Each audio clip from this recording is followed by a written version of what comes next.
Assalamualaikum warahmatullahi wabarakatuh. Halo semua, jumpa lagi dengan saya Bunda Zainab. Ada program baru Q&A dan tadi pagi kita sudah launching. Ada beberapa pertanyaan yang masuk lewat Facebook dan Instagram.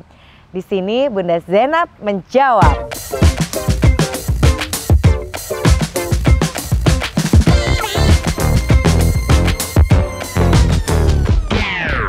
Halo. Ini pertanyaan pertama dari Linda Lin 4449. Apa bedanya Bunda sebelum jadi Ibu Bupati dan sekarang menjadi Ibu Bupati? Beda sayang. Di sini bedanya pada saat saya sebelum menjadi seorang istri bupati, saya memikirkan suami saya, memikirkan anak saya, memikirkan keluarga saya dan memikirkan keluarga suami saya. Tentunya dalam lingkup keluarga. Hanya satu keluarga, saya, suami saya, anak saya, dan keluarga saya juga keluarga suami saya. Tapi pada saat saya menjadi seorang ibu bupati, atau di sini tepatnya menjadi seorang ibu ketua TPPKK, istri dari seorang bupati, beda. Karena saya mempunyai kewenangan dan amanah yang sangat besar untuk mendampingi seorang bupati. Di sini adalah sebagai pemimpin suatu wilayah. Otomatis saya mendampingi beliau menjadi seorang pemimpin dan tentunya melakukan program-program dan tugas-tugas beliau sebagai seorang bupati. Dan saya sebagai sayap dari pemerintah, mitra dari pemerintah, TPPKK melakukan program-program untuk menyukseskan program dari seorang bupati. Itu adalah fungsi utama dari TPPKK sendiri, menyukseskan program-program pemerintah. Program-program yang dicanangkan oleh Bapak Bupati. Oleh karena itu, sebagai istri bupati sendiri punya kewenangan wilayah yaitu pada program PKK saja. Tidak bisa masuk ke dalam dinas-dinas, tidak bisa masuk ke dalam otoritas pekerjaan Bapak Bupati. Tapi masukan-masukan dan program-program kerja yang dari bawah, dari desa, dari kecamatan hingga kabupaten bisa diajukan kepada Bapak Bupati dan dinas-dinas terkait. Itulah bedanya. Dan tentunya saya di sini sebagai Ketua TPPKK itu mempunyai amanah yang amat sangat mendukung program Bapak Bupati dan tentunya tidak mudah sayang. Karena apa? Biasanya saya mengurusi keluarga saya sendiri dan sekarang saya harus mengurusi keluarga. Dan di sini notabene adalah sistem pemerintahan Kabupaten Bangkalan dari 18 kecamatan, 281 desa dan kelurahan. Oke, beda sekali, beda dan beda. Lanjut pertanyaan yang kedua dari Iit Anto. Assalamualaikum Ibu Zainab, perihal seputar planning ke depan sebenarnya saya ingin sekali Bangkalan bisa dijadikan kota tanaman, maksudnya bunga atau tanaman yang ditata sedemikian rupa di setiap sisi jalan atau trotoar sehingga tercipta tatanan kota yang sejuk dan indah untuk dipandang. Pertanyaannya, apa bisa di Bangkalan menjadi pusat keindahan dalam tatanan kota? Supaya tidak hanya di alun-alun saja yang dijadikan pusatnya, tapi setiap jalan memiliki sudut pandang keindahan yang berbeda. Saya sepakat, setuju, dan satu visi dan satu misi. Maksudnya di sini apa? Saya juga bercita-cita mewujudkan apa yang Anda pikirkan dan apa yang Anda tanyakan di sini. Saya mencintai tanaman, saya mencintai bunga, dan saya mencintai keindahan. Tenang ya, on proses. Itu sudah diajukan dan insya Allah doakan saja ya segera terlaksana dan memang terwujud menjadi kota Bangkalan yang indah dengan tanaman, dengan bunga-bunga juga tata kota yang indah. Lalu kita lanjut ke pertanyaan yang ketiga dari Moh Hosen.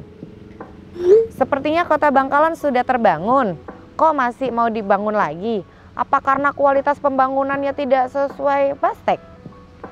Dijawab sama Raden Segoro. Pembangunan itu maksudnya perkembangan Bangkalan dari segala bidang dan tidak hanya Bangkalan, semua wilayah pastinya dalam proses pembangunan.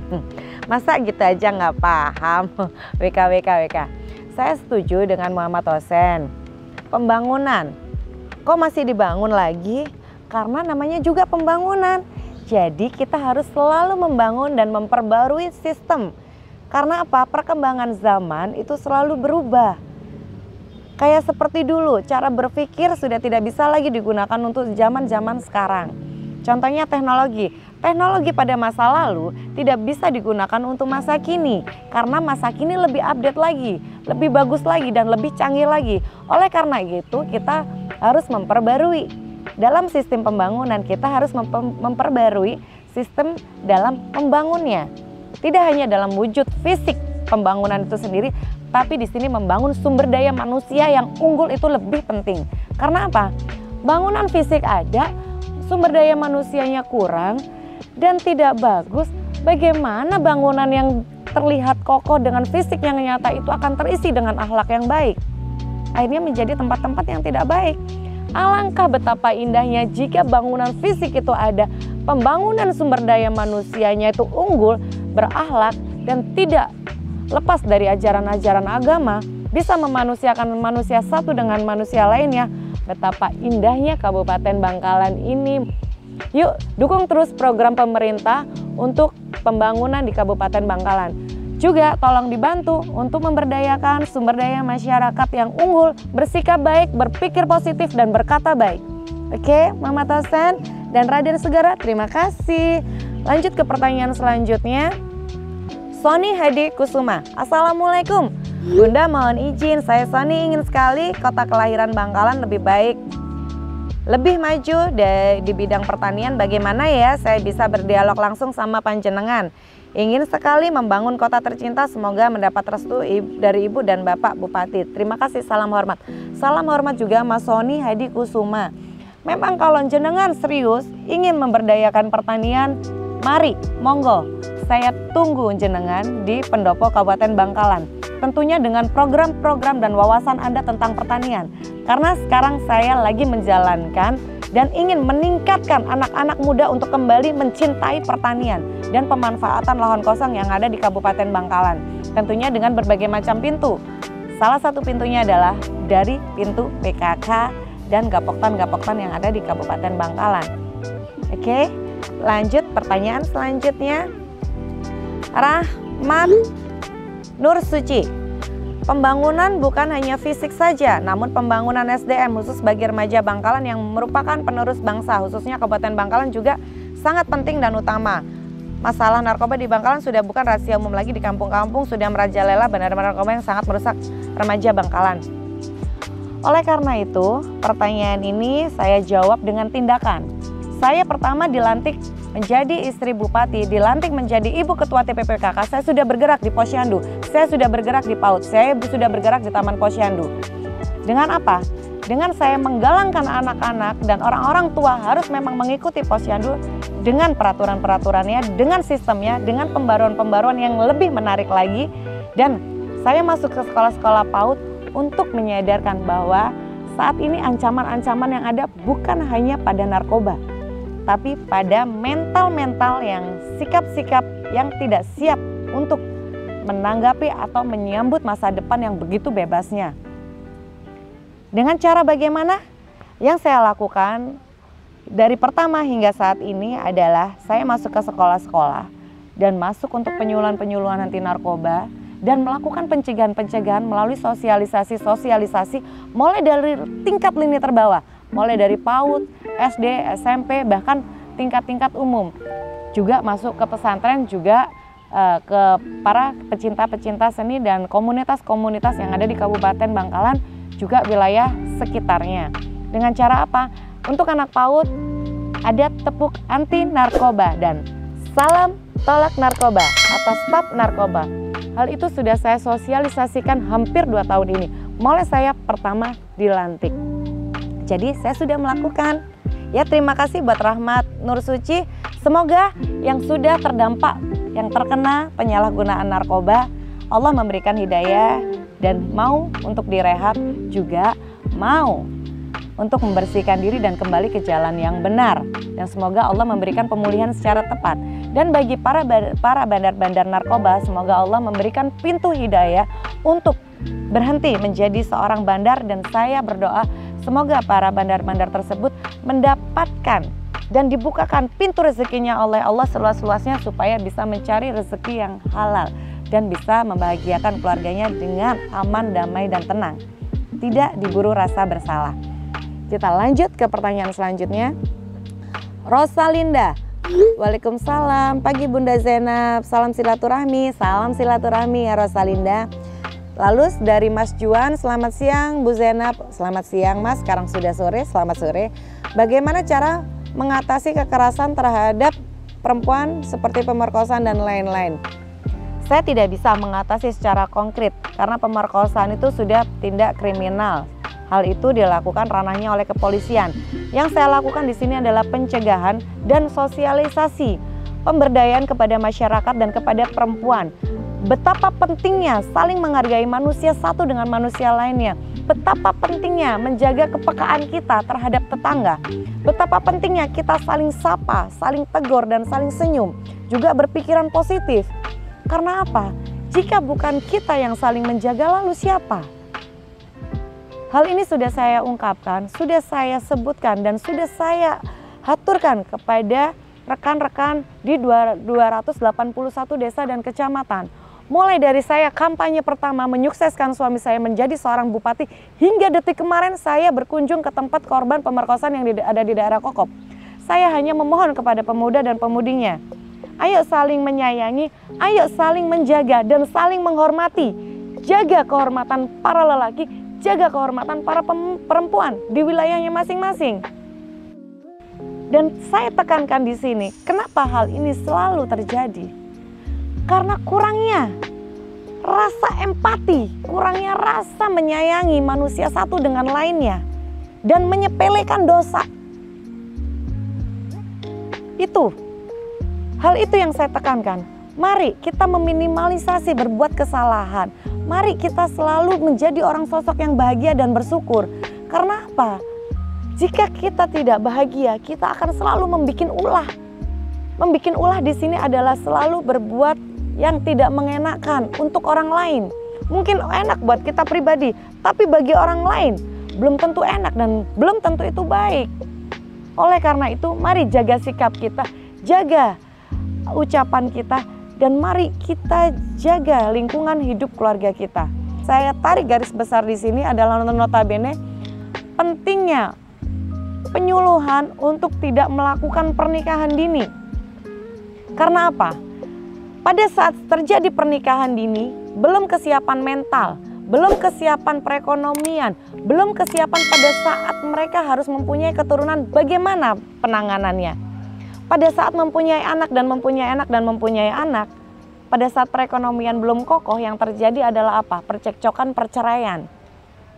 Dan disinilah yang banyak terjadi. Ketidaksiapan seseorang untuk membangun rumah tangga, akhirnya terbentuklah karakter anak-anak yang tidak tahu harus bagaimana. Saya tekankan lagi, yuk berikan hak anak, tunjukkan hak anak itu, berikan hak anak itu, berikan pendidikan yang tepat, ucapan-ucapan yang tepat, dan tolong jangan diberi kekerasan. Jangan disiksa, jangan dipukul, jangan dicubit, jangan dibentak. Karena anak-anak tumbuh kembangnya jika terlalu banyak dicubit, banyak dibentak, banyak disiksa, banyak dipukul, mereka akan menjadi generasi-generasi yang temperamen dan semena-mena terhadap orang-orang di sekitarnya. Bahkan tidak punya empati kepada manusia-manusia di sekitarnya, bahkan saudaranya sendiri. Solusinya adalah kita melakukan pencegahan pernikahan dini. Semoga semuanya yang mendengarkan sepakat. Karena untuk kesiapan pendidikan, kesiapan mental, dan kesiapan reproduksi itu penting. Untuk melahirkan generasi-generasi bangsa yang bersumber daya manusia yang unggul. Oke? Yang bersumber daya manusia yang unggul. Dan untuk menuju Indonesia bersinar, sejahtera, damai, aman, sentosa. Kita beralih ke pertanyaan selanjutnya. Assalamualaikum Bunda Izzatul Rahil. Waalaikumsalam. Kamelia Nasir Arifin. Kalau memungkinkan ada tempat fasilitas khusus perempuan Bunda, misalnya taman khusus perempuan saja, meski nggak luas nggak apa-apa. Saya setuju dan sepakat. Kita sudah programkan hal ini untuk taman yang memang nyaman, taman layak anak, taman layak anak. Jika sudah layak untuk anak, otomatis layak untuk orang-orang remaja dan dewasa. Dan di sini ada spesifikasinya. Memang untuk nanti yang memang perempuan dan untuk keluarga memang ada. Tapi ini masih on proses ya, doakan segera terwujud. Terima kasih Camelia, kita satu pemikiran. Biar enak ya kita nongkrong-nongkrongnya ya di taman untuk belajar dan berdiskusi tentang keperempuan. Saya setuju. Lalu pertanyaan selanjutnya, Rahman. Assalamualaikum Ibu cantik. Kira-kira dari dinas terkait apakah ada rencana perbaikan jalur Bangkalan Tanah Merah mengingat jalan bergelombang dan ada beberapa lubang. Lampu penerangan jalan juga minim di sekitar jalan Potter. Walaupun cara fisik lampunya ada namun tidak menyala sekarang. Oke, nanti ini kita laporkan, semoga segera ditindaklanjutin ya. Halifah Maulida, Assalamualaikum Bun. Bismillah, semoga Bunda selalu diberikan kesehatan, kedamaian, kebahagiaan. Amin. Halifah Maulida, terima kasih. Lalu di sini Istianitia, Assalamualaikum Bun. Terima kasih sudah buka Q&A. Sebenarnya saya bukan warga Bangkalan tapi saya menyukai Bangkalan karena saya calon warga Bangkalan. Oh, masih calon ya. Saya sangat miris Bun, akhirnya banyak sekali kasus kekerasan. Padahal Bangkalan menyandang kota zikir dan selawat. Apa program Bunda ke depan membuat Bangkalan menjadi kota yang ramah terhadap perempuan dan anak? Kok sepertinya hak perempuan dipandang sebelah mata? Kembali lagi Istianitia. Kenapa selalu terjadi hal seperti ini? Karena kurang sayangnya kita kepada manusia satu dengan yang lainnya. Betapa cueknya, betapa tidak pekanya kita sekarang terhadap manusia satu dengan lainnya. Contohnya apa? Kita asik dengan gadget kita. Jadi kita terkadang tidak menyapa keluarga kita dan tidak menyapa tetangga kita. Hal ini, tradisi ini sudah mulai terpupus. Oleh karena itu, siapapun Anda yang mendengarkan, yuk mari gunakan gadget sepantasnya dan sepatutnya. Jika kita bertemu dengan seseorang, yuk kita mencoba untuk memulai tegur sapa. Supaya kita tahu bahwa di daerah kita itu ada apa dan bagaimana keadaannya. Contohnya, hari ini, kemarin saya sudah mempersiapkan untuk peringatan Hari Anak Nasional. Saya memviralkan atau men-sharekan permainan tradisional anak-anak yang banyak sudah terlupakan. Bahkan anak-anak kemarin yang berkunjung ke pendopo Bangkalan, banyak yang tidak mengerti lompat tali, banyak yang nggak ngerti bola bekel, banyak yang nggak ngerti biji bekel, dan banyak yang tidak mengerti permainan yang dimainkan selain handphone. Oleh karena itu, yuk kita berdayakan, yuk kita lestarikan permainan tradisional minimal. Untuk mengingatkan bahwa kita harus bersosialisasi antara satu dengan yang lainnya. Yuk kalian semua dan anda semua yang mendengarkan, yang bapak-bapak, yang ibu-ibu, mulailah untuk mengajarkan kepada anak-anak untuk bermain kepada satu dengan yang lainnya di wilayah kampung kita masing-masing. Kalau dalam keadaan pandemi ini kita gunakan protokol yang tepat. Kita gunakan masker, kita gunakan face shield, dan sering-sering cuci tangan. Oke, kita beralih ke pertanyaan selanjutnya. Anggraza, Assalamualaikum Bunda, sehat selalu ya Bunda dan keluarga. Amin, terima kasih. Sehat selalu juga buat Anggraza. Kapan mampir ke Radio Suara Bangkalan FM lagi? Segera ya, saya sendiri secara pribadi ingin membuat suatu program supaya anak-anak muda sekarang mendengarkan radio kembali. Dan bisa bertanya, bisa saling menyapa, bisa saling memberikan saran, bisa saling memberikan kritik melalui radio. Jadi tidak hanya handphone aja, karena radio itu pada zaman dulu sangat hits loh. I love radio. Rose Eldring, Assalamualaikum Bunda, supportnya Bunda pelaku UMKM agar bisa tetap bertahan di masa pandemi. Halo semuanya, bagi pelaku UMKM yang ada di Instagram saya, yang ada di media sosial saya, itu tidak ditarik biaya. Ya, saya hanya membantu untuk mempromosikan karena saya tidak mempunyai kemampuan untuk membeli seluruh produk-produk Anda. Jadi yang saya lakukan, saya mampu men-sharekan dan mempromosikan lewat media saya dan men-sharekan ke seluruh kontak person yang ada di handphone saya. Jika membutuhkan produk ini, jika membutuhkan makanan ini, silakan beli ke kontak person yang sudah ada di Instagram dan media-media yang saya share. Oleh karena itu, yuk bagi pelaku UMKM jangan sungkan jika memang mau dipromokan oleh saya.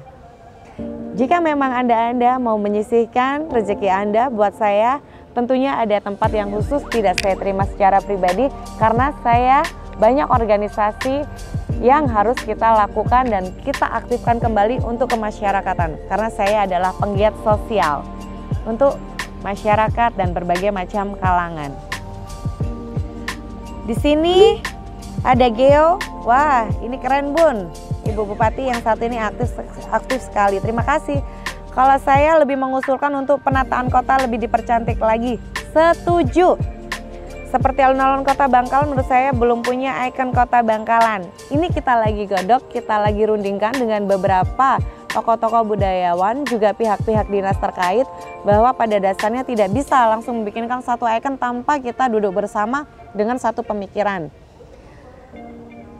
Ini ke depan perlu fokus lagi, wajah Kota Bangkalan mencerminkan masyarakat Bangkalan. Jadi kalau kotanya masih belum cantik, rapi, indah, maka masyarakatnya bisa dicerminkan sedemikian.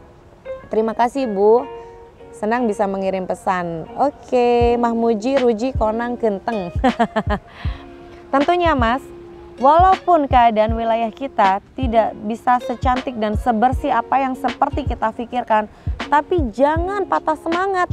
Tunjukkan karya dan produktivitas kita, menunjukkan bahwa kita Bangkalan tidak remeh, bahwa kita anak-anak Bangkalan tidak keterbelakangan, bahwa kita anak-anak Bangkalan itu bisa hebat, bahwa kita orang-orang Bangkalan itu melakukan hal-hal yang positif, bahwa kita orang-orang Bangkalan tuh mampu berdaya saing bersama orang-orang di sekitar kita. Jangan patah semangat, teruslah produktif, inovatif, dan kreatif dalam hal apapun, apalagi dalam hal berkarya dan bekerja. Tunjukkan ya bahwa Bangkalan itu keren, tidak hanya kabar-kabar yang gak enaknya ya. Oke, terima kasih Geo. Lalu Anissa Fitria AF, Assalamualaikum Bun. Waalaikumsalam. Adakah planning kegiatan ke depan yang melibatkan organisasi gerakan komunitas kepemudaan di Bangkalan untuk bisa ikut turut berpartisipasi dan bersinergi? Kalau ada boleh di-share Bun. Ada, banyak sekali. Kita lagi akan bikin berbagai macam program dengan Karang Taruna, dengan desa, dengan seluruh warga masyarakat yang memang bersinergi dengan satu suara. Kita bekerja dari hati, berpikiran positif, berbicara baik, dan tentunya bekerja nyata. Untuk Anissa dan rekan-rekan sekalian yang masih belum saya jawab, saya akan tunjukkan dan saya akan jawab dengan tindakan saya yang ada di Kabupaten Bangkalan. Dan untuk masyarakat sekitarnya yang ada di Jawa Timur, ada berbagai macam program yang akan kita lakukan. Terlebih khusus untuk di Kabupaten Bangkalan, saya bersinergi dengan Dharma Wanita, Fatayat, dengan ormas-ormas lainnya, ada PEKA, ada anak-anak Karang Taruna, ada ormas-ormas yang lain yang akan bersinergi bersatu mewujudkan Bangkalan menjadi sejahtera, tentunya berakhlak mulia dan bahagia. Lakukanlah dengan hati supaya kita bisa menikmati hasilnya nanti. Sekian dari saya, jadilah orang-orang yang berbudi pekerti baik supaya bisa memperbaiki orang-orang di sekitar kita. Hai semuanya, yuk kita berkarya berdaya dengan hati yang ikhlas. Bismillahirrahmanirrahim, kita satu pemikiran, kita satu niatan, mewujudkan Bangkalan sejahtera. Oleh karena itu, marilah kita berkata dengan baik, bersikap juga dengan baik.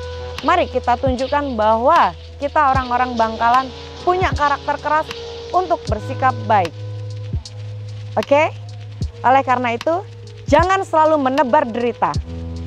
Mari kita tebarkan bahagia. Jadilah orang-orang yang bahagia. Saya bahagia. Saya harap Anda juga yang menonton ikut bahagia. Saya bahagia dan saya penebar bahagia. Wassalamualaikum warahmatullahi wabarakatuh. Dadah, episode selanjutnya.